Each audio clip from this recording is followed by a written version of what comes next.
네, 오늘 수요 성경 공부 레위기 3강 시작하겠습니다. 우리 찬송가 428장 같이 찬양하고 또 하나님의 말씀 읽고 또 상고하는 시간 갖도록 하겠습니다. 내 영혼의 햇빛 비치니 주 영광 찬란해 이 세상 어떤 빛보다 이 빛 더 빛나네 주의 영광 빛난 광채 내게 비춰 주시옵소서 그 밝은 얼굴 배울 때 나의 영혼 기쁘다 내 영혼에 노래 있으니 주 찬양합니다. 주 귀를 기울이시사 다 듣고 계시네. 주의 영광 빛난 광채 내게 비춰 주시옵소서. 그 밝은 얼굴 배울 때 나의 영혼 기쁘다 내 영혼의 봄날 되어서 주 함께 하실 때 그 평화 내게 깃들고 주 은혜 꽃피네 주의 영광 빛난 광채 내게 비춰 주시옵소서 그 밝은 얼굴 배울 때 나의 영혼 기쁘다 내 영혼에 기락이 있고 큰 소망 넘치네 주 예수 복을 주시고 또 내려주시네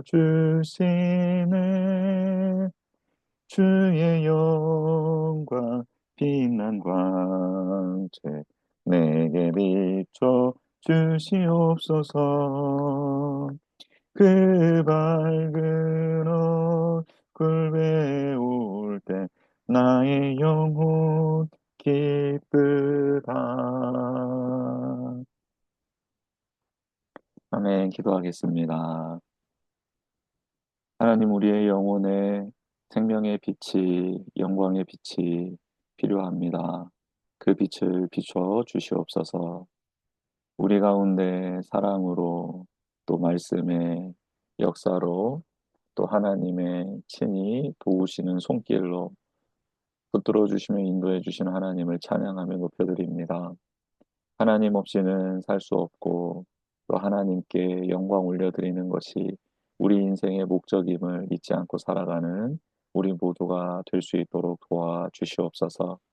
함께 하나님의 말씀을 읽을 때 하나님의 영으로 마음으로 하나 되게 하여 주시고 함께 하나님을 묵상하고 배울 때 그 가르침이 깨달음이 나의 삶을 나의 속한 공동체를 온전히 새롭게 하는 능력이 되게 하시며 또 함께 간절한 마음으로 기도할 때 하나님께서 우리를 도와주셔서 그 우리의 간구와 또 하나님의 말씀의 능력이 만나는 거룩한 시간이 되게 하여 주셔서 하나님의 뜻이 하늘에서 이루어지는 것처럼 이 땅에서 이루어지는 거룩한 시간이 될 수 있도록 도와주시옵소서. 하나님께서 세우시고 하나님께서 인도해 가시는 우리들입니다. 서로 하나 되어 사랑하고 섬기며 또 배려하며 권면하며 그렇게 하나님의 뜻을 세워가는 우리 모두가 될 수 있도록 도와주시옵소서. 집중하며 또 하나님 앞에 사모하는 마음으로서는 이 시간이 되기를 간절히 원하오며 예수 그리스도의 이름으로 기도드립니다. 아멘. 이 시간 우리 하나님의 말씀 보도록 하겠습니다. 하나님의 말씀은 레위기, 레위기 3장입니다. 우리 레위기 3장과 7장 11절에서 34절인데요. 먼저 레위기 3장을 같이 한번 읽었으면 좋겠습니다. 레위기 3장 1절에서부터 17절까지인데요. 우리 말씀 읽을 수 있으신 분들은 음소거 해제를 해주시면 제가 순서를 정해드리도록 하겠습니다. 예, 음소거 세개 있습니다. 네. 그러면 저 읽고요.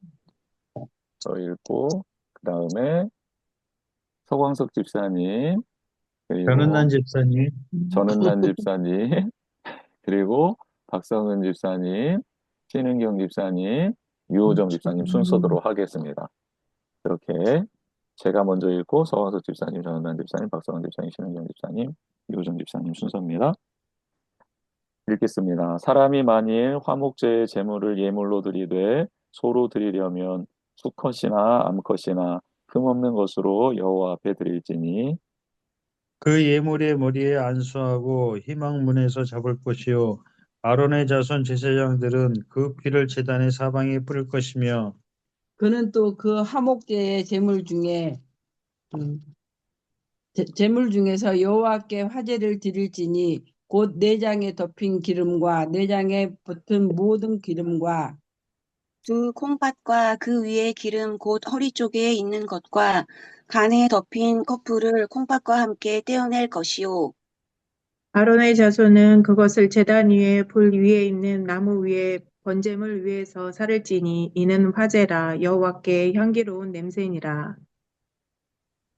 만일 여호와께 예물로 드리는 화목제의 제물이 양이면 수컷이나 암컷이나 흠없는 것으로 드릴지며 만일 그의 예물로 드리는 것이 어린 양이면 그것을 여호와 앞으로 끌어다가 그 예물의 머리에 안수하고 희막 앞에서 잡을 것이요 아론의 자손은 그 피를 제단 사방에 뿌릴 것이며 그는 그 화목제의 제물 중에서 여호와께 화제를 드릴지니 그 기름 곧 마골에서 벤 기름진 미골에서 벤 기름진 꼬리와 내장에 덮인 기름과 내장에 붙은 모든 기름과 두 콩팥과 그 위에 기름 곧 허리 쪽에 있는 것과 간에 덮인 커플을 콩팥과 함께 떼어낼 것이요. 제사장은 그것을 제단 위에서 불사를 지니 이는 화제로 여호와께 드리는 음식이니라. 만일 그의 예물이 염소면 그것을 여호와 앞으로 끌어다가 그것의 머리에 안수하고 회막 앞에서 잡을 것이요 아론의 자손은 그 피를 제단 사방에 뿌릴 것이며 그는 그 중에서 예물을 가져다가 여호와께 화제를 드릴지니 곧 내장에 덮인 기름과 내장에 붙은 모든 기름과 두 콩팥과 그 위에 기름 곧 허리 쪽에 있는 것과 간에 덮인 커플을 콩팥과 함께 떼어낼 것이요 제사장은 그것을 제단 위에서 불사를 지니 이는 화제로 드리는 음식이요 향기로운 냄새라 모든 기름은 여호와의 것이니라. 너희는 기름과 피를 먹지 말라. 이는 너희의 모든 처소에서 너희 대대로 지킬 영원한 규례니라. 아멘. 우리 아멘. 7장으로 넘어가 보겠습니다. 7장. 레위기 7장으로 넘어가 볼게요. 7장 11절에서부터 34절까지입니다. 화목제물 드리는 규례인데 여기 신은경 집사님부터 다시 순서대로 그렇게 한번 읽어보겠습니다. 여호와께 드릴 화목제물의 규례는 이러하니라. 만일 그것을 감사함으로 드리려면 기름 섞은 무교병과 기름 바른 무교 전병과 고운 가루에 기름 섞어 구운 과자를 그 감사제물과 함께 드리고 또 유교병을 화목제의 감사제물과 함께 그 예물로 드리되 그 전체 예물 중에서 하나씩 여호와께 거제로 드리고 그것을 화목제에 피를 뿌린 제사장들에게 돌릴지니라. 감사함으로 드리는 화목제물의 고기는 드리는 그날에 먹을 것이요 조금이라도 이튿날 아침까지 두지 말 것이니라. 그러나 그의 예물의 제물이 서원이나 자원하는 것이면 그 제물을 드린 날에 먹을 것이요 그 남은 것은 이튿날에도 먹되 그 제물의 고기가 셋째 날까지 남았으면 불사를 지니 만일 그 화목 제물의 고기를 셋째 날에 조금이라도 먹으면 그 제사는 기쁘게 받아 들여지지 않을 것이라. 드린 자에게도 예물답게 되지 못하고 도리어 가장한 것이 될 것이며 그것을 먹는 자는 그 죄를 짊어지리라. 그 고기가 부정한 물건에 접촉되었으면 먹지 말고 불사를 것이라. 그 고기는 깨끗한 자만 먹을 것이니 만일 몸이 부정한 자가 여호와께 속한 화목 제물의 고기를 먹으면 그 사람은 자기 백성 중에서 끊어질 것이요 만일 누구든지 부정한 것, 곧 사람의 부정이나 부정한 짐승이나 부정하고 가증한 무슨 물건을 만지고 여호와께 속한 화목제물의 고기를 먹으면 그 사람도 자기 백성 중에서 끊어지리라.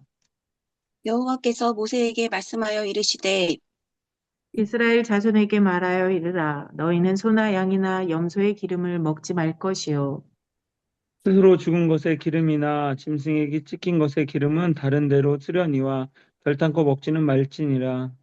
사람이 여호와께 화제로 드리는 제물의 기름을 먹으면 그 먹는 자는 자기 백성 중에서 끊어지리라. 너희가 사는 모든 곳에서 새나 짐승의 피나 무슨 피든지 먹지 말라. 무슨 피든지 먹는 사람이 있으면 그 사람은 다 자기 백성 중에서 끊어지리라.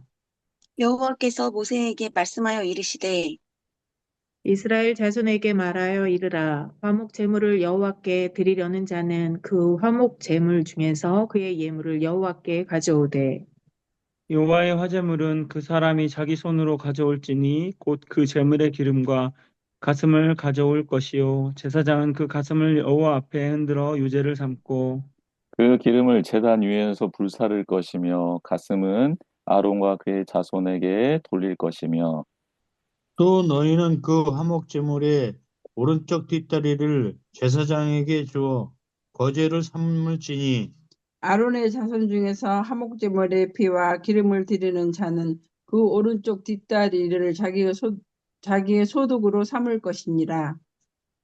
내가 이스라엘 자손의 화목제물 중에서 그 흔든 가슴과 든 뒷다리를 가져다가 제사장 아론과 그의 자손에게 주었나니 이는 이스라엘 자손에게서 받을 영원한 소득이니라. 아멘. 아멘. 네, 감사합니다. 하나님들 잘 읽어주셔서 너무 감사합니다.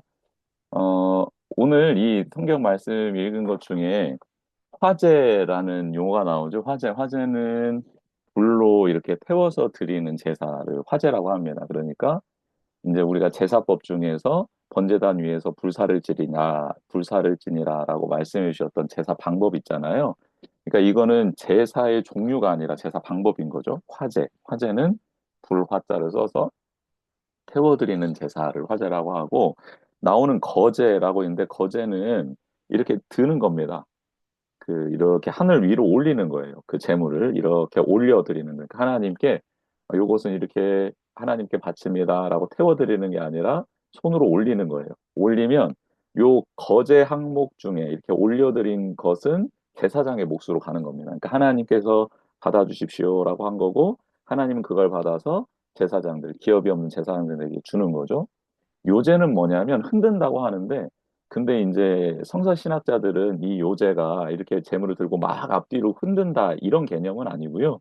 그냥 좌우로 살짝 이렇게 하나님 여기 요제 드립니다라고 좌우로 살짝 움직이는 것으로 그렇게 이제 보고 있더라고요. 그래서 요제는 흔들어서 드린다라는 건데 똑같은 겁니다. 근데 이제 약간 수직과 수평의 개념으로 좀 나누더라고요.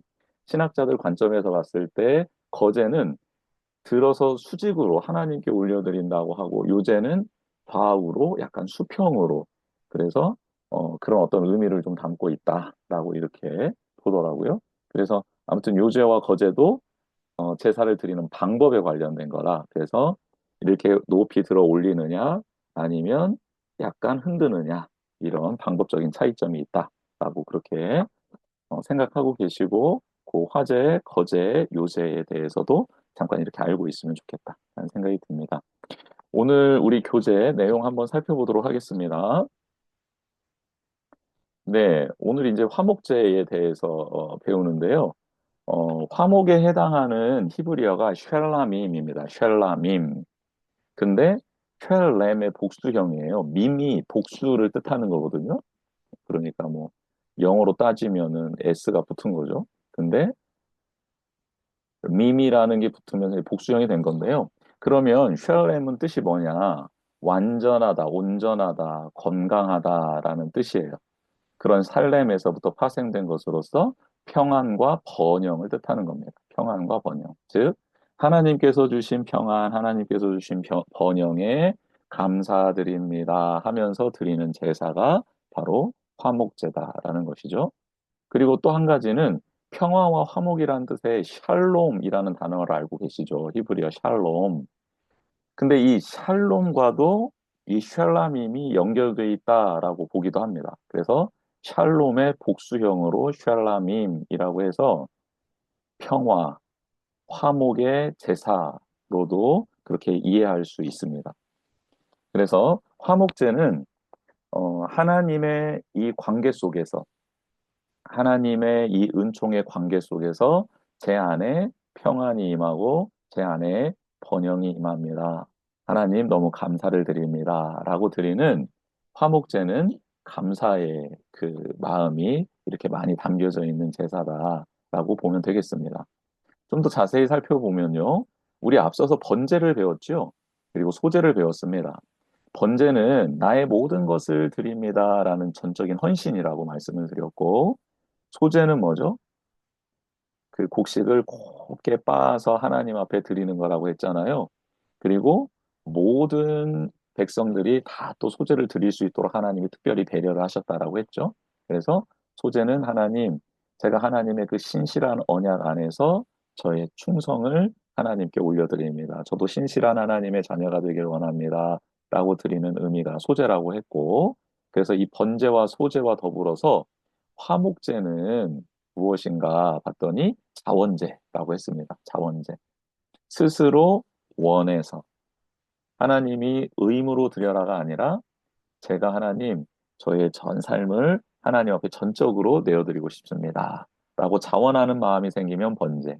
하나님의 신실하심이 너무 좋아서 저도 하나님께 저도 신실하게 하나님을 따르고 싶습니다. 저의 충성을 드리고 싶습니다라는 자원하는 마음이 생길 때 소제를 드리는 거고, 그리고 하나님과의 관계 속에서 평안과 번영, 또 평화와 화목이 임해서 감사함으로 하나님께 예배를 드리고 싶을 때에는 자원하는 마음으로 화목제를 드리는 거죠. 이제 그 다음 시간에 배우게 될 속죄제와 속건제는 이건 의무제입니다. 죄를 범했을 때 무조건 드려야 하는 제사. 그렇죠? 그래서 번제와 소제와 더불어서 화목제는 자원제다. 그래서 감사를 억지로 할 수 없잖아요. 그렇죠? 막 억지로 너 전적인 헌신해 이럴 수 없잖아요. 억지로 너 충성 맹세해 이럴 수 없잖아요. 자원해서 드리는 게 바로 화목제다라는 겁니다. 근데 화목제는 세 가지로 나눠져요. 오늘 이제 3장에서도 그리고 레위기 7장에서도 언급된 건데요. 화목제는 세 가지의 종류가 있습니다. 첫 번째는 자원제, 두 번째는 서원제, 세 번째는 감사제. 이 세 가지가 다 연결이 되어 있는데 굳이 구분을 하자면 이렇게 구분을 해요. 근데 이 구분하는 이유는 나중에 이제 다음에서 배우겠지만 우리가 이제 화목제의 제물의 고기는 예배자들과 함께 이웃들이 나눠 먹는 제사잖아요. 그래서 언제까지 고기를 먹을 거냐라는 기간에 따라서 좀 기간에 제한이 있거든요. 그래서 감사제 같은 경우에는 그 당일에 다 먹어야 되고요. 자원제와 서원제는 이튿날까지 먹을 수 있고 3일째에는 남은 걸 다 불살라야 합니다. 그래서 자원제, 서원제, 감사제의 종류가 이렇게 조금 있고 그리고 난 다음에 하루 안에 다 먹어야 되냐, 이틀 안에 다 먹어야 되냐라는 것을 이렇게 좀 이제 보게 된다, 나누게 된다라는 걸 알고 있으면 될 것 같습니다. 자원제는 뭐냐면 개인이 어떤 이유에서든지 그 행복에 대해서 자원하여 드리는 제사가 바로 자원제입니다. 그러니까 그냥 그 어떤 특별한 일이 없는데 하나님께 감사, 그리고 또 하나님께 감격, 또 하나님에 대한 어떤 감격의 행복에 대한 고백을 드리고 싶을 때가 있잖아요. 그러니까 뭐 범사에 감사합니다. 라고도 볼 수 있겠습니다. 모든 게 감사해. 근데 갑자기 정말 이 하나님 앞에 이 모든 게 감사한 게 꼭 내가 고백드리고 싶고 또 하나님 앞에 올려드리고 싶을 때 다원제로서의 화목제를 드리는 겁니다. 서원제는 우리가 알고 있듯이 서월을 이룬 후에 드리는 제사입니다. 나실인으로 서원하시는 뭐 이스라엘 백성들이 있었을 거 아닙니까? 나신으로 서원한 다음에 서원하고 난 뒤에 하나님 앞에 화목제를 드리는 거죠. 그리고 우리가 알고 있듯이 사무엘을 이제 어머니가 한나가 이렇게 요구를 하잖아요. 하나님께 저에게 아들을 주시면 제가 이 아들을 하나님께 바치겠습니다라고 서원을 하잖아요. 그리고 그렇게 아들을 주자 그 아들을 하나님께 바치면서 드리는 제사가 바로 서원제로서의 화목제라는 거예요. 그러니까 어떻게 되면 하나님 제가 이렇게 하겠습니다라고 서원하는 것, 하나님께 약속하는 것이 이루어졌을 때 드리는 서원제로서의 화목제가 있다라는 거죠. 그리고 이제 감사제, 아까 말씀드렸던 감사제. 감사제는 이것은 당일날 다 이렇게 예배자와 함께하는 사람들이 나눠야 되고 이튿날에는 고기를 먹을 수 없는 그 감사제. 그리고 감사제에는 특별하게 하나님이 곡식으로 만든 전병들도 함께 드릴 수 있도록, 함께 나눌 수 있도록 또 하셨거든요.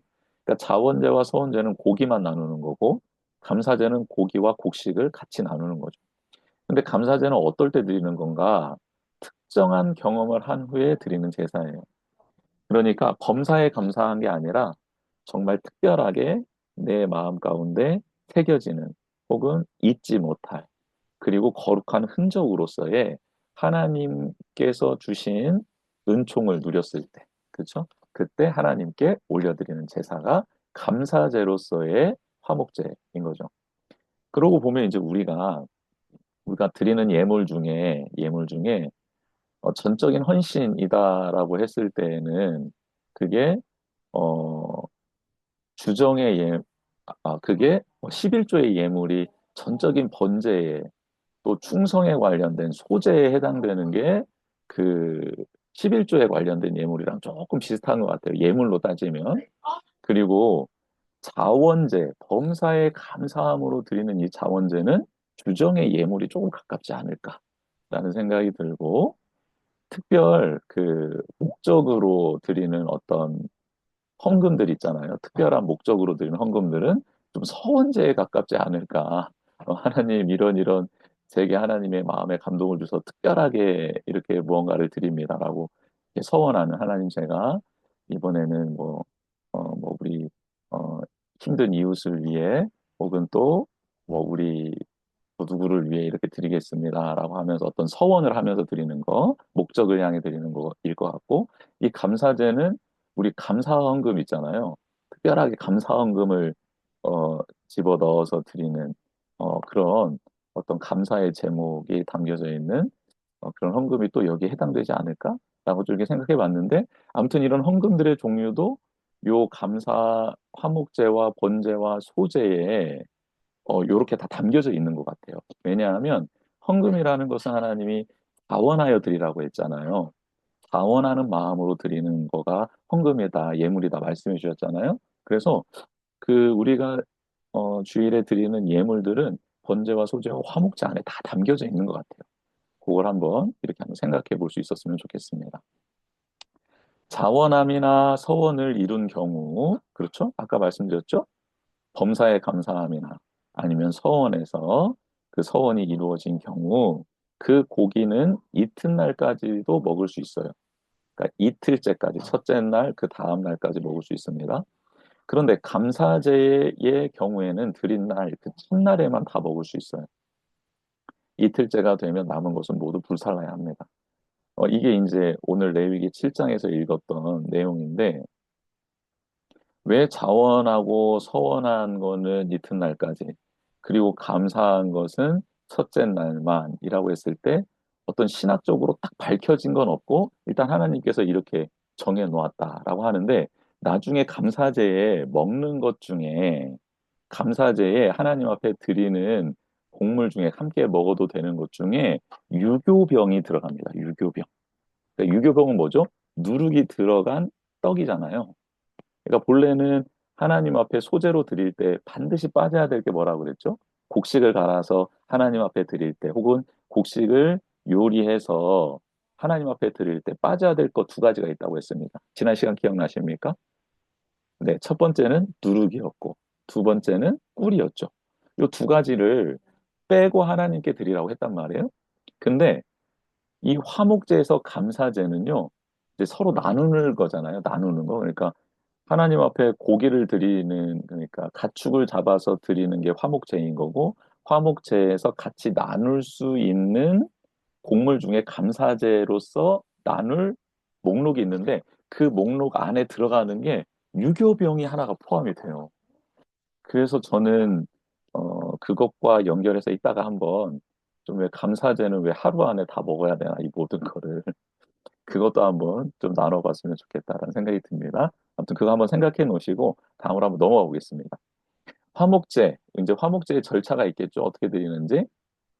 화목제에 쓰이는 예물이 있습니다. 화목제에 쓰이는 예물은 가축 중에 소와 양과 염소. 근데 번제는 수컷만 드릴 수 있었잖아요. 근데 화목제는 암컷도 드릴 수 있습니다. 수컷과 암컷 중에 흠 없는 것으로 소와 양과 염소를 가지고 하나님 앞에 드릴 수 있죠. 근데 이 화목제에는 비둘기, 집비둘기, 산비둘기, 집비둘기 새끼 이렇게 이런 게 없잖아요. 비둘기는 이게 예배자와 예배자의 이웃도 함께 나눠 먹어야 하기 때문에 너무 양이 적으면 안 되는 거고, 그리고 화목제가 자원에서 드리는 거잖아요. 그러니까 자원에서 드릴 수 있는데 이것을 나눠야 하기 때문에 나눌 때 그 감사가 흘러가는 것으로, 즉 드릴 예물이 없는 사람들이 있을 수 있을 거잖아요. 근데 그 사람들도 예물을 드린 화목제에 참여한 사람들과 함께 동참해서 그 기쁨을 같이 누림으로 그들 또한 하나님께 감사하는 것으로 이 화목제가 진행이 되었다라고 이렇게 보시면 되겠습니다. 그래서 가축을 드릴 수 없는 사람들도 참여함으로 하나님께 감사를, 또 이렇게 화목하게 해주신 하나님께 영광을 올려드리는 그 화목제에 참여할 수 있는 어, 그런 방법을 하나님 마련해 주셨다라고 보면 될 것 같습니다. 그래서 나는 소와 양과 염소가 없어서 화목제를 못 드리네, 이게 아니라 화목제를 드리며 그 고기와 그것들을 같이 나눌 때 거기에 참여함으로써 화목제를 같이 드리는 것처럼 그렇게 하나님께서 축제로, 잔치로 그 모든 자들이 참여할 수 있도록 열어주셨다라고 이렇게 보시면 될 것 같습니다. 네, 예배자는 가축을 끌고 와서 그 머리에 안수하고 회막문에서 잡죠. 이거는 이제 똑같습니다.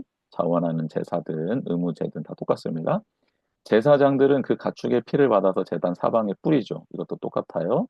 이제 번제에서는 가죽을 제외한 전부를 불살라 태우잖아요. 근데 화목제는 기름만, 그 가축의 기름만 따로 떼어서 불태웁니다. 이게 다르죠. 예배자는 제물을 잡은 후에 내장 부위의 기름과 콩팥 주위의 기름과 간에 덮인 꺼풀과 그리고 콩팥을 떼어서 제사장에게 건네줍니다. 다 기름인데 이 콩팥 자체는 기름덩이에 쌓여져 있는데 콩팥도 떼어서 드린다. 그러니까 내장 중에서는 기름 플러스 이 콩팥만 딱 들어가는 겁니다. 제사장에 건네줍니다. 왜 콩팥이 들어갔을까? 이따 그 까닭도 한번 알아보도록 하겠습니다. 제사장은 이것들을 받아서 제단 위에 놓여 있는 번제물 위에 올려놓고 함께 불사른다라고 하는데, 여기서 번제물 위에 올려놓는다 이 뜻은 뭘까요? 이거는 상번제를 말하는 겁니다. 상번제. 그러니까 번제단 위에 불이 피워져 있잖아요. 근데 제사장들이 아침과 저녁에 매번 번제를 드려 했잖아요. 그래서 이 번제물 위에라는 것은 번제를 드렸던 그 불 위에 올려놓고 함께 불사른다. 즉, 제단에는 꺼지지 않는 불이 계속 피워져 있었어야 됐고, 그 불 위, 번제물을 드렸던 그 불 위에서 화목제에 기름을 태워드렸다라는 뜻입니다. 그리고 제물이 양일 때, 그렇죠? 소나 염소는 해당 사항이 없는데 양일 때에는 꼬리도 떼어서 드리는데요. 양의 꼬리에는 기름이 굉장히 많다고 합니다. 그래서 양이면 꼬리까지 떼어드린다. 라는 것으로 알고 있으면 좋겠습니다. 즉, 화목제물은 예배자와 이웃들이, 백성들이 나누어 먹어야 되기 때문에 기름, 모든 기름이 태워지는 것이고 콩팥이 들어가서 태워진다. 나머지 고기는 이제 예배자와 이웃들이 같이 나눠 먹고 그 고기 중에 일정 부분이 제사장의 몫으로 드려진다. 이제 이게 화목제의 핵심입니다. 자, 그럼 기름과 콩팥을 떼어서 드리는 까닭은 뭘까? 기름으로 번역된 히브리어는 헬렙입니다. 헬렙. 근데 이것은 성경에서 어떨 때 많이 쓰였나 보니까 생명과 복을 상징할 때 이 헬렙이라는 단어를 성경에서, 구약 성경에서 많이 썼어요. 즉, 하나님 앞에 구별해서 드리는 이 기름은 생명과 복을 상징한다라고 볼 수 있겠습니다. 그리고 콩팥은 구약에서 생각이나 감정, 생명이 자리 잡은 것으로 이제 사용이 되거든요. 이 콩팥은. 그래서 이제 우리는 보통 생각, 뭐, 이렇게 우리의 마음 표현할 때, 생각 표현할 때 우리의 심장을 생각하기 쉽잖아요. 근데 유대인들은 콩팥을 그렇게 생각하고 있었다라는 거예요. 그래서 그 콩팥을 하나님 앞에 내어드린다. 그런 의미가 있다고 합니다. 심장과 같이 가장 깊숙하면서도 가장 가치 있는 것을 하나님께 드린다는 의미로서 생명과 제게 주신 모든 복을 하나님께로부터 왔습니다라는 상징적인 의미로 기름과 콩팥을 떼어 드린다. 이렇게 기억하고 계시면 되겠죠?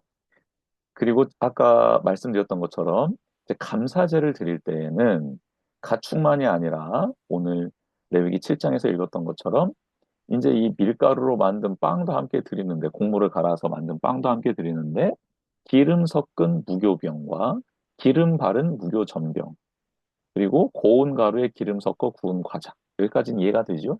근데 여기에 유교병이 들어갑니다. 유교병. 부풀려가지고 발효시켜가지고 누룩이 들어간 조금 더 맛이 풍미가 더해지는 빵도 함께 먹는다라는 거예요. 아까 감사제로서 화목제를 드렸을 때는 그 고기를 어떻게 해야 된다고 했습니까? 하루 만에 다 먹어야 된다고 했잖아요.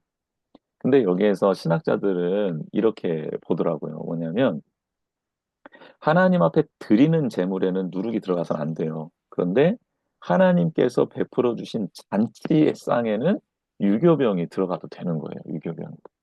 왜냐하면 무교병의 의미를 알고 먹는 사람뿐만 아니라 유교병을 먹으면서 기뻐할 수 있는 사람들까지도 이 감사제로서 드려진 화목제 그 잔치에 다 초대될 수 있다라는 뜻이죠.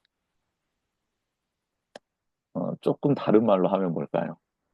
이런 거죠. 믿음이 강한 사람, 혹은 믿음이 성숙한 사람은 무교 전병을 먹으면서 그 의미를 깨달으면서 기뻐하고 즐거워할 수 있어요. 그렇죠?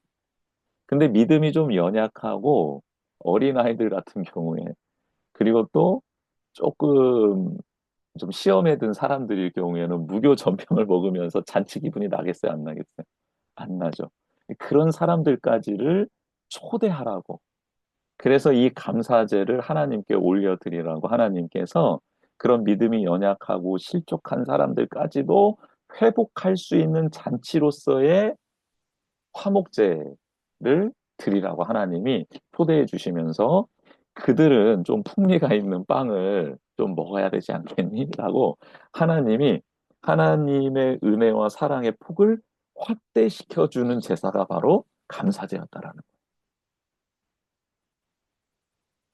거예요. 이거를 어떻게 우리 교회와 또 나의 삶 가운데 적용해 볼 수 있을까요? 음. 그러니까 우리가 그 신앙생활을 하고 어, 우리끼리는 깨닫고 우리끼리는 뭐죠? 의미 부여가 되는 그런 어떤 전통과 예식과 우리의 어떤 행동, 자세, 뭐 이런 것들이 있을 수 있죠. 그렇죠? 그런데 그런 게 익숙하지 않은 사람들도 감사제에는 초대를 해서 서로 화평하며 서로 사귀고 서로 나눠야 되는데 그럼 그들에게도 맞는 음식과 그들에게도 맞는 문화와 그들에게도 맞는 어떤 모습이 우리 가운데 하나 정도는 혹은 두 개, 세 개 정도는 있어야 된다. 그렇죠? 유교병을 이렇게 마련해 줄 필요성이 있다. 음. 제가 우리 그 동네에서 주민들과 함께 무슨 이야기를 할 때 신학적인 용어를 막 사용한다거나 뭐 할렐루야, 거룩, 성결해야 합니다. 왜 이렇게 정직하지 못합니까? 누룩이 들어가 있으면 안 됩니다. 막 이런 말씀 안 되잖아요. 그렇죠? 그들과 대화할 때는 우리가 기본적으로 통할 수 있는 어떤 상식적인 언어를 통해서 그들과 접촉점을 마련하고 그들이 조금 더 우리 안에 가까이 들어왔을 때 우리가 성경에서 또 하나님과의 관계 속에서 필요한 용어들을 설명해주고 예식을 설명해주고 방법들을 설명해줄 수 있잖아요. 바로 그게 유교병의 역할이었다라는 거예요. 그러니까 하나님 재단에 바쳐지는 유교병이 아니라 하나님이 베풀어 주신 이 감사제로서의 축제의 자리에 유교병을 좋아하는 사람들도 유교병을 맛봐야지만이 잔치라고 느낄 수 있는 사람들도 초대할 수 있는 그런 잔치가 바로 감사제의 잔치였다라는 것입니다. 이게 저는 어, 이번에 그 화목제, 이 하나님 말씀 연구하면서, 제게 좀 크게 들어왔던 하나님의 말씀이었습니다. 네, 다음으로 좀 넘어가 보겠습니다. 화목제에는 제사장의 몫이 있어요. 제사장의 몫이 있습니다. 소제에도 제사장의 몫이 있었죠. 그쵸? 소제로 드린 것은 한 웅큼 한 움큼을 하나님께 소제로 드리고 또 떡 한 조각을 그리고 구운 전병을 한 조각을 하나님께 드리고 나머지는 제사장들의 몫으로 돌렸잖아요. 소제에서도. 근데 화목제물도 제사장의 몫이 있어요. 화목제물 가운데 가축의 경우에는 가슴과 뒷다리, 감사제에서는 함께 드려진 빵들 가운데 종류별로 하나씩이 제사장의 몫이었습니다. 하나님 구별해서 주신 거죠. 피는 제단에 뿌려지고 기름은 제단 위에서 불태워지고 즉 피와 기름을 하나님께서 거룩하게 구별하셨다라는 거죠. 남은 고기는 예배자가 먹었어요. 예배자와 이웃들이 함께 모여서 먹었어요.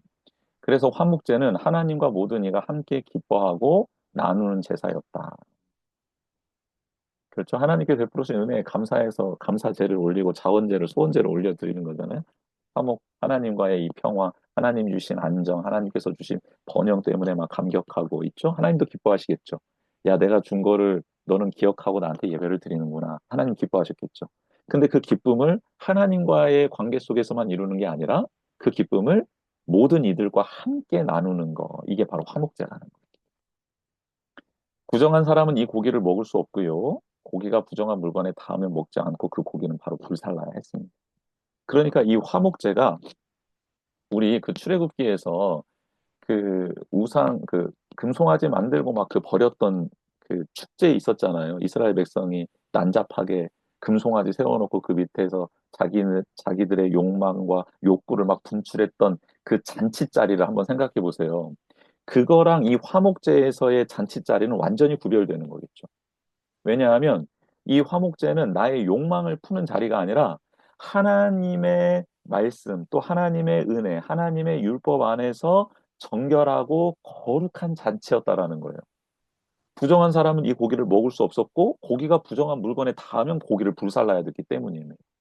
그러니까 화목제로 모여드는 사람들도 자신을 뒤돌아보고 자신에게 부정한 죄와 이런 것들을 다 점검해보고 또 우리가 잔치를 벌이는 그 장소에 부정한 물건이 없는지 죽은 사체가 없는지, 죽은 뭐 짐승들이 있는지 없는지 이런 것들을 다 깨끗하게 하고 난 다음에 다 정리하고 그리고 정결하게 될 때까지 기다렸다가 그리고 화목제를 드렸다라는 거예요. 그러니까 놀랍죠. 감사하고 기뻐하고 잔치가 열려지는데 이 잔치를 위해서 부정한 것들이 정결해질 때까지 하나님의 율법을 따라 정결 예식을 지내고 그리고 그 모든 것들이 다 치워진 상태, 거룩한 공간을 찾고, 그리고 그 자리로 그 모든 이들을 초대해내는 이 잔치가 바로 화목제였다라는 거예요. 너무 멋진 잔치죠. 너무 멋진 잔치고, 이 잔치를 위해서 준비의 기간이 필요했다라는 거. 우리가 하나님께 감사의 제목을 올려드리고 우리가 하나님 앞에 감사의 예배를 올려드릴 때에도 이런 준비의 자세가 필요한 거죠. 그냥 날짜 대충 잡고 혹은 또 뭐 이렇게 뭐 이렇게 그런 게 아니에요.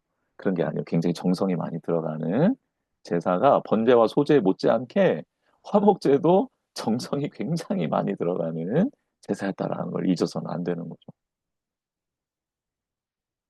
그러니까 모든 예배는 우리의 마음을, 힘을, 정성을 다하여 드리는 게 바로 예배다라는 것을 알려주고 있습니다.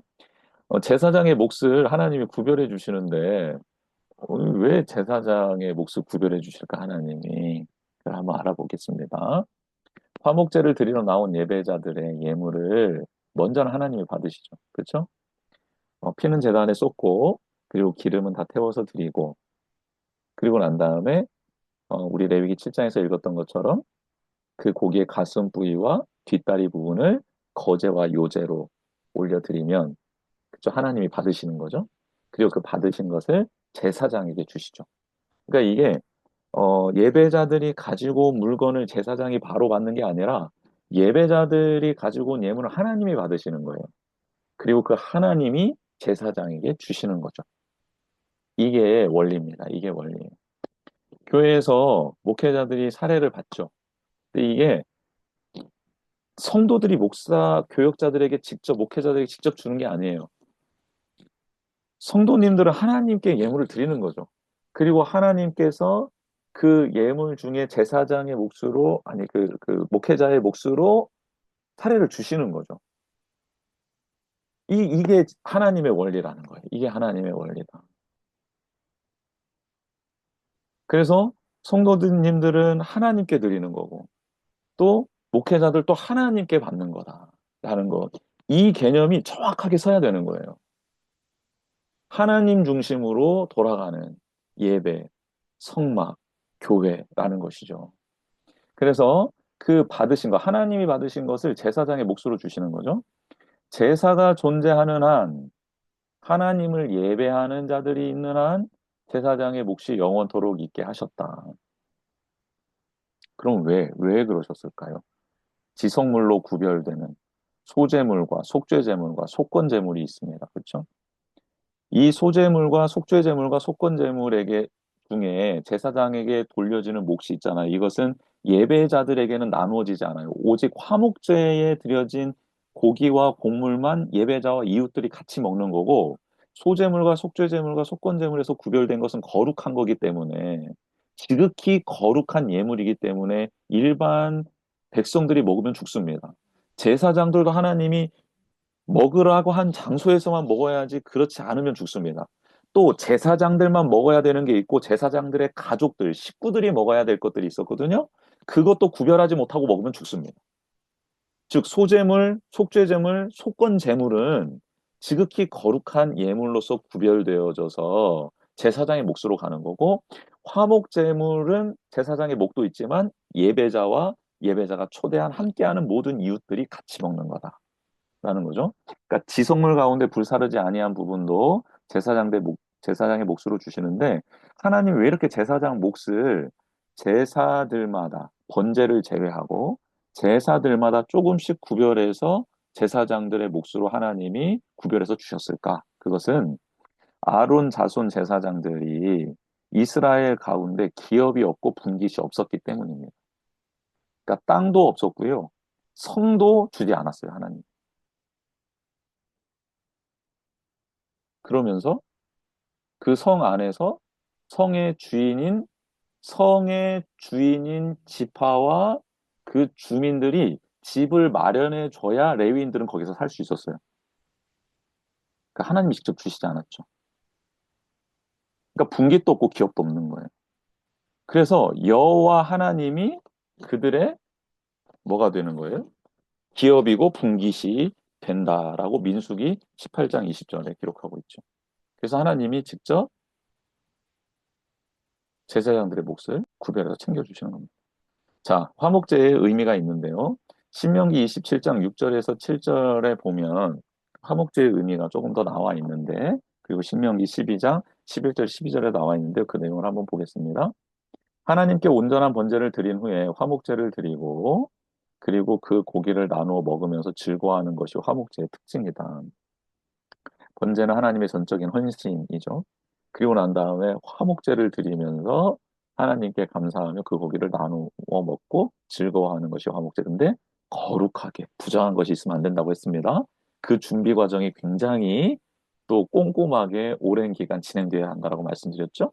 그래서 그 화목제가 그런 거다. 그래서 나눔과 기쁨의 식사는 하나님과의 사귐에 초점이 있다기보다는 사람과 사람 사이의 사귐에 초점이 있다라고 말할 수 있다.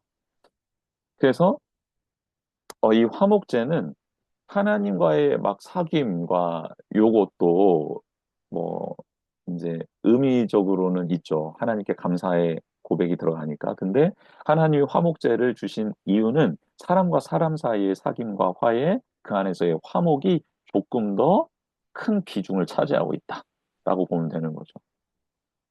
하나님과의 사귐 초점이라고 하는 것은 번제, 소제 때 충분히 강조될 수 있잖아요. 그렇죠? 근데 화목제만의 강조점은 뭐죠? 예배자와 예배자가 초대한 이웃들과 함께 음식을 나눌 수 있다라는 거잖아요. 그러니까 다른 제사에서 없는 저의 방점을 찍으면 사람과 사람 사이에 사귐에 초점이 있다라는 것을 알 수 있죠. 그러니까 우리 교회나 또 우리가 속한 공동체 안에 이 화목제가 계속 있어야죠. 거룩한 사귐, 거룩한 나눔, 거룩한 식탁의 교제, 거룩한 화해가 계속해서 일어나야 된다는 거죠. 신학자들은요, 번제와 소제, 화목제 중에 어떤 제사가 가장 많이 드려졌을까라고 연구를 했는데요. 성경에 등장하는 제사 중에 가장 많이 드려졌을 것이다라고 예상하는 게 이 화목제입니다. 화목제는 종류가 세 가지가 있잖아요. 자원제, 서원제, 감사제. 그렇죠? 어, 그래서 이 화목제였을 거다라고 그렇게 예측들을 많이 하시더라고요. 자, 신명기 12장 11절에 12절을 보면 예배를 드리는 나의 기쁨은 가족의 기쁨이고 내 집에 거하는 노비들의 기쁨이고 그리고 같은 성중에 거하는 기업 없는 레위인들의 기쁨이고 이 기쁨이야말로 하나님 앞에서 기쁨이다라는 뜻을 가지고 있는데 요건 한번 읽어볼게요. 제가 신명기 우리 말씀 한번 찾아볼까요? 창출 레민 신 신명기 한번 찾아보겠습니다. 신명기 12장 요 말씀만 한번 좀 잘 살펴보면 좋을 것 같아요. 신명기 12장 11절에서 12절. 제가 읽어드리겠습니다. 너희는 너희의 하나님 여호와께서 자기 이름을 두시려고 택하실 그곳으로 내가 명령하는 것을 모두 가지고 갈지니 곧 너희의 번제와 너희의 희생과 너희의 십일조와 너희 손의 거제와 너희가 여호와께 서원하는 모든 아름다운 서원물들을 가져가고 너희와 너희의 자녀와 노비와 함께 너희의 하나님 여호와 앞에서 즐거워할 것이요 내 성중에 있는 레위인과도 그리할지니 레위인은 너희 중에 분깃이나 기업이 없음이니라. 아멘. 여기 보시면 너희 손에 거제, 너희가 여호와께 서원하는 모든 아름다운 서원물을 가지고 이게 바로 화목제라는 거잖아요. 그래서 이 화목제의 이 기쁨, 그러니까 하나님이 주신 이 행복함, 이 감사의 이 기쁨은 나만의 기쁨이 아니라 우리 가족이요, 또 우리 가족에 거하는 노비들과 기업이 없는 레위인들까지 이렇게 확대된 나의 기쁨은 우리 모두의 기쁨이다라고 해서 그들과 함께 나누는 거라는 거죠. 그래서 화목제는 하나님께 마음이 있는 예배자가 예물을 드린다는 점에서 하나님께 드려지는 제사인 동시에 그로 인해 하나님 앞에서 먹을 음식을 서로 함께 나누는 기쁨의 기쁨이 넘치는 제사다. 근데 이 기쁨이 나를 넘어 가족, 가족을 넘어 나와 함께 속해 있는 모든 사람들, 그리고 그것을 또 넘어 나와 함께 살아가는 이 마을에 있는 기업이 없는 레위인들, 또 연약한 지체들, 그들과 함께 나눠져야 된다. 너무, 너무, 너무 좋은 예배가 화목제인 것 같아요. 화목 제사인 것 같아요. 그렇죠? 하나님과의 평안하고 화목한 관계의 결실을 가난한 이웃과 함께 나누고 비축할 수 없으므로 대개 당일 모두 먹어야 한다. 그러니까 이 뭐랄까 하루 혹은 이틀 안에 다 먹어야 되잖아요. 그러니까 막 예를 들어 소를 잡았다, 양을 잡았다, 염소를 잡았다 하면 그것을 같이 나눌 수 있는 사람들을 모두 초청을 해야 되는 거예요. 그렇게 서로 이웃을 불러서 나눠 먹을 수 있는 풍성한 잔치가 되는 거죠. 그래서 화목제는 뭐냐? 사귐과 나눔의 제사다라는 거예요. 사귐과 나눔의 제사. 화목이 하나님과 사람의 화목에만 초점이 있지 않고 하나님께 예배하는 모든 사람의 화목에 좀 더 강한 초점이 있다. 또 화목제는 하나님 앞에서 내가 경험하고 고백한 감사와 기쁨이 자녀를 넘어 노비, 레위인으로 대표되는 가난한 사람들을 위한 잔치와 나눔이 되는 제사이다.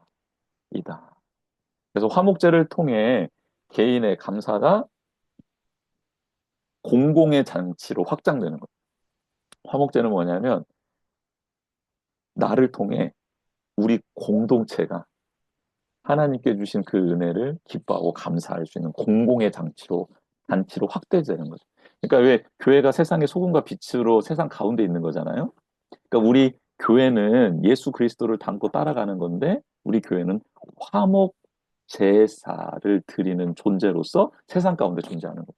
하나님은 우리에게 이런 은혜를 베풀어 줬습니다. 같이 감사합시다 나누는 거예요. 그렇죠? 하나님께서 우리에게 이런 은총을 베풀어 주셨습니다. 되게 이런 은혜를 주셨는데 이게 얼마나 감사한지 모르겠어요. 우리 같이 나눕시다. 그랬을 때 그들이 하나님의 은혜를 알게 되고 고백하게 되고 하나님을 바라볼 수 있게 된다는 거죠. 네, 신약과 화목제와의 관계가 있겠죠? 예수 그리스도의 죽음을 번제와 비교할 때에는 그 예수 그리스도의 십자가의 죽음이 번제, 소제, 화목제, 속죄제, 속건제가 다 들어가 있는 완전한 제사라고 했잖아요. 예수님의 십자가의 죽으심이. 그랬을 때 번제와 비교할 때는 하나님을 향한 전적인 헌신과 순종의 의미를 가지고 있겠죠. 십자가의 죽음을 번제로 해석할 때는. 그러면 화목제와 연관해서는 십자가의 의미가 도대체 뭘까? 예수님의 죽음의 의미가 뭘까?라고 했을 때에는 이웃에 대한 사랑의 본으로서의 의미를 지니고 있다.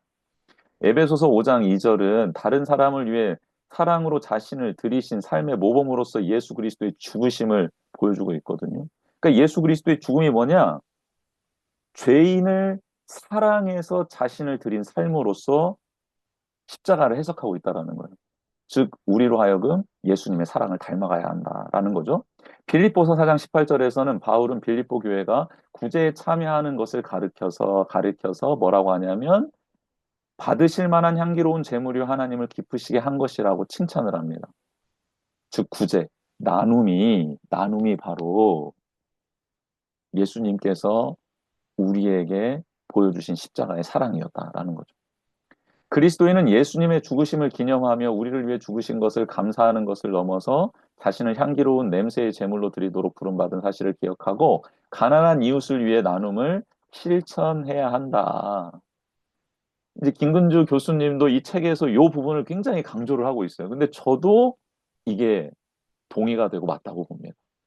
그래서 화목제를 신약에서 해석을 해내는데 이것처럼 잘 해석해낸 게 없죠. 히브리서 13장 16절입니다. 우리 같이 한번 읽어보겠습니다. 시작.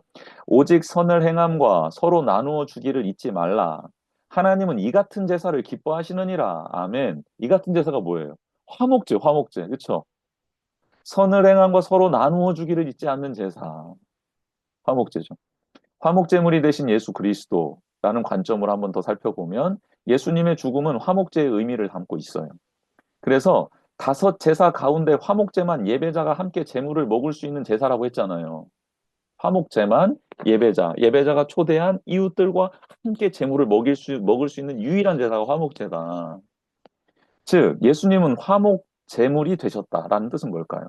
예수님은 자신의 살과 피를 상징하는 떡과 포도주에 참여하도록 제자들을 초대해 주셨죠. 하나님 자신을 내어주셨잖아요. 레위기에서 피를 먹는 것이 강력하게 금지되었음에도 불구하고 피를 마시라. 피로 상징되는 포도주를 마시라. 이것은 너와 나의 새롭게 맺어지는 언약의 피니라라고 말씀해 주셨잖아요. 초대교회에 예수님의 초대는 당시 유대인들에게 상상도 못할 초대였어요. 예수님이 이렇게 그들을 부르고 초대했던 것은 유대인들에게서는 굉장히 상상할 수 없었어요. 왜요? 피를 마시라니까. 피를 의미한다니까. 피를 먹지도 말라 그랬는데 충격적이었겠죠. 그러니 잊지 못할 거라는 거예요. 근데 예수님은 그렇게 강력한 초대로 모든 사람들을 기쁨의 화목제로서의 자신의 죽음을 드러내주고 계신다라는 거예요.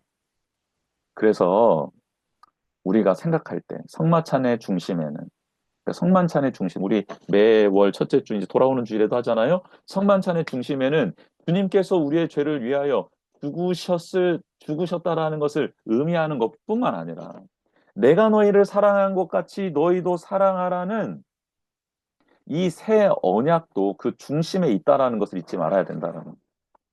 예수님이 몸과 피를 내어주셨다라는 것은 이 화목제의 의미도 그 중심에 들어있기 때문이라는 거예요. 그러고 보니 고린도전서 11장에 김금주 교수님이 지금 이렇게 말씀하고 계시는 거예요. 그 내용을 그대로 제가 지금 이걸 가지고 온 겁니다. 고린도전서 11장 성만찬 본문의 내용은 고린도 교회 내부의 파당과 그로 인해서 성만찬 시에 서로를 기다리지 않고 먼저 먹는 문제를 언급하며 시작을 해요. 여러분, 잘 사는 사람들은 노동할 필요가 없으니까 일찍 와서 교회에 올 수 있었겠죠. 근데 일찍 왔는데 성만찬이 준비되어 있는 거예요. 그러니까 먼저 그냥 다 먹어버린 거예요, 성만찬을. 근데 나중에 노동을 하고 힘들게 살아온 사람이 왔을 때는 성만찬을 참여할 수가 없었던 거예요. 이 문제를 제기하면서 음식 나누는 문제를 제기하면서 성만찬의 본문이 고린도전서 11장에 들어가 있거든요. 그래서 그 단락 마지막에도 다시 이 문제를 언급하면서 맞춰요.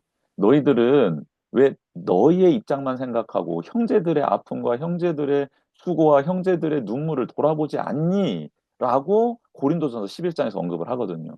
즉 바울은 성만찬 본문을 통해서 무엇을 강조하고 있냐면 형제를 좀 돌보고 그들과 화목하게 지내라를 강조하고 있다라는 거예요. 이 성만찬 본문이. 그 중심에 두고 그 앞뒤로 무엇을 강조하느냐? 성만찬은 바로 예수님이 너희 서로를 돌아봐라. 너희 안에 화목함이 있었으면 좋겠다. 너희가 서로 사랑했으면 좋겠다라는 것을 다루고 있다는 것이죠. 예수님은 그 몸을 번제물로 주셔서 우리가 어떻게 우리 전부를 하나님께 드릴지 본이 되어 주셨고 성만찬의 화목제를 통해서 그의 몸에 참여할 때마다 내 곁에 함께 있는 형제 자매를 돌보고 함께 즐거워하고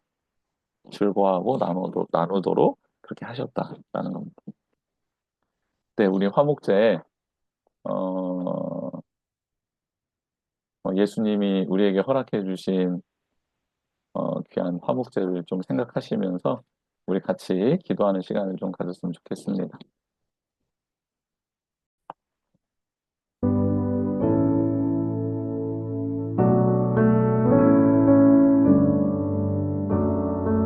네, 이 시간 우리 같이 기도했으면 좋겠는데요.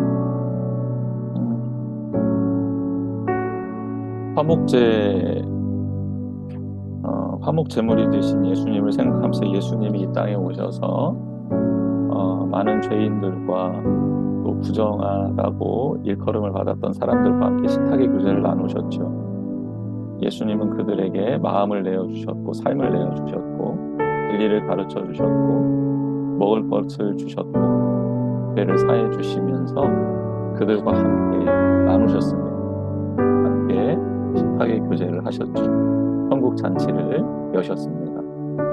제자들과도 성만찬을 통해서 그 의미를 알려주시면서 요한복음 13장에서 그렇게 서로 사랑해라. 그렇게 주님 말씀해 주셨습니다. 우리가 화목제를 생각할 때 예수 그리스도의 십자가에서 완전히 이루어진 이 화목제를 생각할 때 예수님처럼 우리도 형제들을 돌보기를 원합니다. 그렇게 돌아보기를 원합니다. 지쳐있는 또 상한 또 힘을 잃어버린 그들에게 손을 내밀고 내가 하나님께 감사하며 드린 이 기쁨과 감격이 그들에게도 동일하게 나누어지고 흘러가고 그들도 다시 회복되어지는 은혜 같이 하나님의 그 성만찬에 주님의 성만찬에 참여할 수 있는 은혜가 다시 있기를 원합니다. 우리 화목제를 생각하면서 이 시간 혹시 화해해야 될 분들이 있다면 또 우리에게 보여주신 그 영혼들 섬겨야 될 영혼들이 있다면 그들을 떠올리시면서도 함께 기도했으면 좋겠습니다. 그리고 특별히 범사에 감사함으로 또 서원하며 이루어주신 것에 감사함으로 또 특별한 일 때문에 감사함으로 하나님께 나아가기를 원하는 우리 성도님들이 있다면 그 마음을 담아 하나님께 고백했으면 좋겠습니다. 그렇게 오늘 주신 말씀 기억하면서 함께 기도하는 시간 갖도록 하겠습니다. 기도하십시오. 아버지 하나님 감사합니다. 하나님께서 이 시간 우리 가운데 은혜를 베풀어 주셔서 화목제에 대해서 배우게 하시고 익히게 하시니 너무 감사를 드립니다. 하나님, 화목제물이 되신 예수님을 닮아서 우리도 그렇게 살아가기를 원합니다. 살아내기를 원합니다. 하나님, 정말 하나님께서 부르신 은혜와 그 사랑, 번영과 평안에 감사하며 감격하며 그렇게 하나님 앞에 나아가기를 원합니다.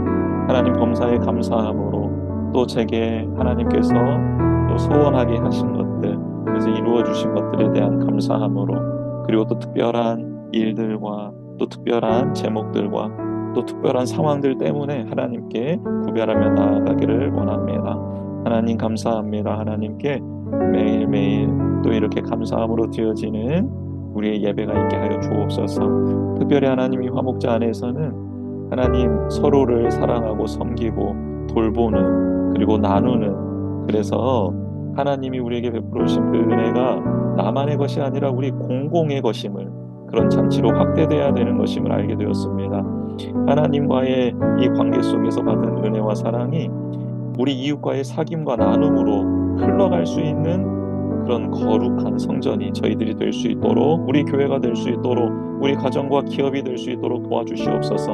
이기적인 시대를 살아가고 있습니다. 자신만을 아는 세대에 살고 있습니다. 또 외로움과 고독에 허덕이는 이 세대를 살아가고 있습니다.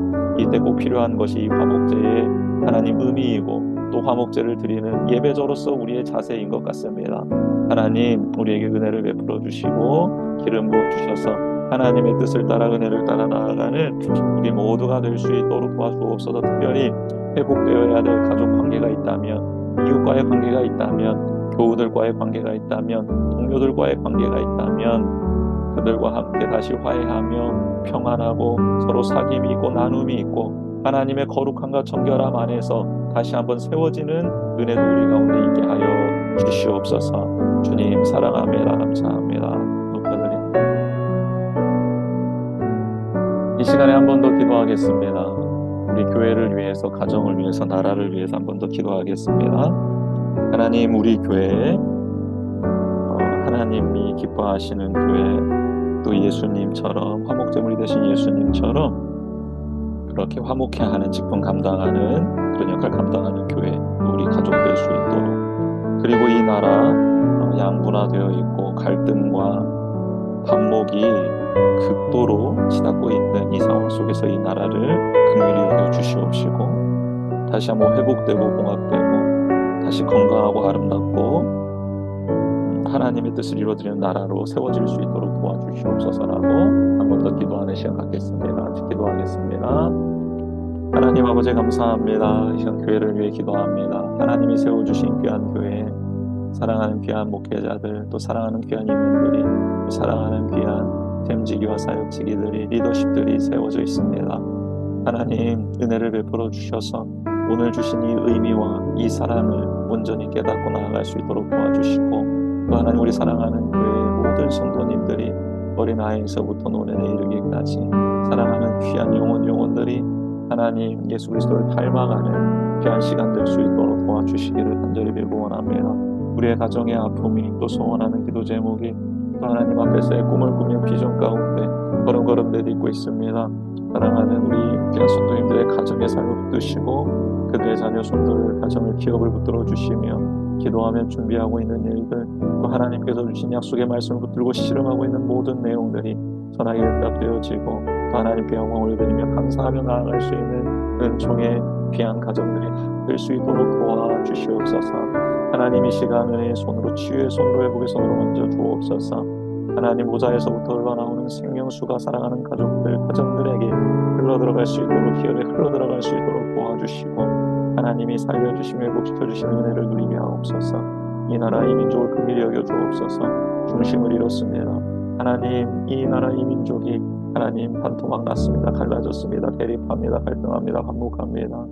하나님 온전히 헌정 질서와 법치주의가 다시 서오며 민주주의가 다시 제대로 설 수 있도록 도와주옵소서. 하나님 금요일에는 이제 헌재에서 이제 선고가 있다고 합니다. 하나님 그 일을 계기로 다시 한번 하나님이 나라가 온전히 설 수 있는, 또 회복될 수 있는 계기가 될 수 있도록 도와주시옵시고 아버지, 이 나라 하나님 주신 사명이 있는데 사명 감당할 수 있는 나라 될 수 있도록 도와주시고, 우리 다음 세대들, 청소년, 청년들이 하나님 살기 좋은 나라, 비전을 품으며 나아갈 수 있는 나라, 또 하나님의 뜻을 이루며 정직하게 살아갈 수 있는 나라 될 수 있도록 도와주시옵소서. 하나님께서 이 땅에 은혜를 베풀어 주시고 주신 사명 감당할 수 있도록 도와주실 것을 믿습니다. 주여 붙들어 주시옵소서. 하나님 아버지, 감사합니다. 오늘 주신 말씀 기억합니다. 또 우리 교회와 가정과 나라를 지켜주시기를 간절히 빌고 원합니다.